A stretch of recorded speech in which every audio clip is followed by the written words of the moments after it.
Big boss grand finale అయిపోయిన తర్వాత నేను కొన్ని విజువల్స్ చూశాను. అది చూసి చాలా బాధపడ్డాను. ఫస్ట్ ఆఫ్ ఆల్ మీ అందరికీ ఒక విషయం చెప్పాలనుకుంటున్నానండి. ఏంటంటే, సో అమర్ గాని, ప్రశాంత్ గాని, నేను గాని, లేకపోతే శివాజీ అన్న గాని, నైని, లేకపోతే అశ్విని వీళ్ళందరూ కూడా లోపలున్న టేస్టీ తేజ ఎవ్రీవన్ మేమందరం కూడా చాలా చాలా క్లోజ్ ఫ్రెండ్స్. కొన్ని విజువల్స్ చూశాను. గేట్‌ని గట్టిగా తన్నడం, నేను చంపేస్తాను, నరికేస్తాను అనడం, లేకపోతే కార్లు పగలగొట్టడం, ఇవన్నీ ప్లీజ్ స్టాప్ చేయండి. ఎందుకంటే కొంచెం ఆలోచించండి. మేమందరం చాలా క్లోజ్ ఫ్రెండ్స్. మేము బయటకొచ్చిన తర్వాత అందరినీ కలుస్తున్నాము. అందరం చాలా హ్యాపీగా ఉంటున్నాము.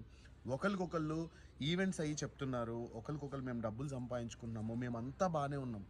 మీరు మీ కెరియర్‌ని, మీ ఫ్యామిలీ కెరియర్‌ని పాడు చేసుకోకండి. Please it's my request. And ఇంకోటేంటంటే నేను అక్కడి నుంచి బయలుదేరినప్పుడు, అన్నపూర్ణ గేట్ నుంచి బయలుదేరినప్పుడు నన్ను అందరూ చాలా బాగా రిసీవ్ చేసుకున్నారు. నా కార్ అయితే ఏం డ్యామేజ్ కాలేదు, మంచిగా ఉంది, అంతా బాగానే ఉంది. బట్ నేను నిజంగా చెప్తున్నా, మేమందరం కూడా చాలా కష్టపడి పైకొచ్చాము. నార్మల్ పొజిషన్ నుంచి మీలాగా మేము కామన్ మ్యాన్‌లా ఉండి చాలా కష్టపడి అన్నీ చేసి ప్రతి ఒక్కళ్ళు, నేను ఒక్కడినే కాదు, అమర్ గాని ఎవ్రీవన్ చాలా కష్టపడి పైకొచ్చారు. పల్లవి ప్రశాంత్ ఇప్పుడు ఒక టాప్ పొజిషన్‌కి వచ్చాడు. సో మీరందరూ కూడా మీరు యాజ్ ఎ కామన్ మ్యాన్‌గా మీరు వాడికి సపోర్ట్ చేసి మీరు తనని గెలిపించినందుకు మేము చాలా హ్యాపీ, మీరు చాలా హ్యాపీ, ఎవ్రీవన్ ఆర్ హ్యాపీ. కానీ కష్టపడి సంపాదించుకున్న వాళ్ళ ప్రాపర్టీస్ లైక్ గీతు కానీ, అమర్ కార్ కానీ, లేకపోతే అశ్విని కార్ కానీ అవి లక్షల్లోకి అవుతాయండి. అది రిపేర్ చేయించుకోవాలంటే వాళ్ళకి పాపం కదా. సో కొంచెం మీరు కూడా ఆలోచించండి. ఇది పర్సనల్గా తీసుకోకండి. Bigg Boss is just a game. ఆ హౌస్లో ఉన్నంత వరకే.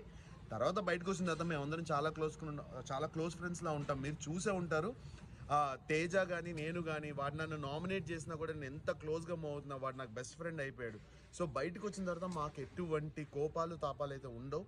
మీరు సేఫ్గా ఉండండి. మీ కెరీర్ గురించి ఆలోచించండి. మీరు మంచి పొజిషన్కి రావాలని ఆలోచించండి. మీలో ఎవరన్నా మళ్ళీ కామన్ మ్యాన్గా బిగ్ బాస్కి రావాలని ఆలోచించండి తప్ప ఇలా కొట్టేస్తాను, చంపేస్తాను, నరికేస్తాను వాళ్ళ పర్సనల్ లైఫ్లోకి మాత్రం వెళ్ళకండి. మొన్న కార్లో అమర్ వాళ్ళ అమ్మగారికి కూడా దెబ్బలు తగిలాయి.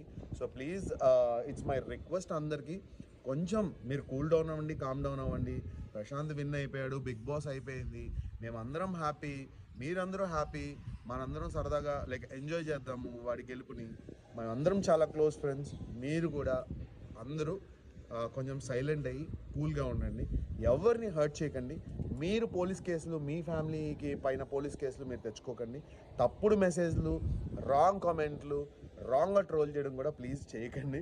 సరదాగా మీమ్స్ చేస్తే వి ఎంజాయ్. మేము ప్రతి ఒక్క మీమ్ని కూడా ఎంజాయ్ చేస్తాం బిగ్ బాస్లో. Thank you so much for every one. Love you all. Stay safe.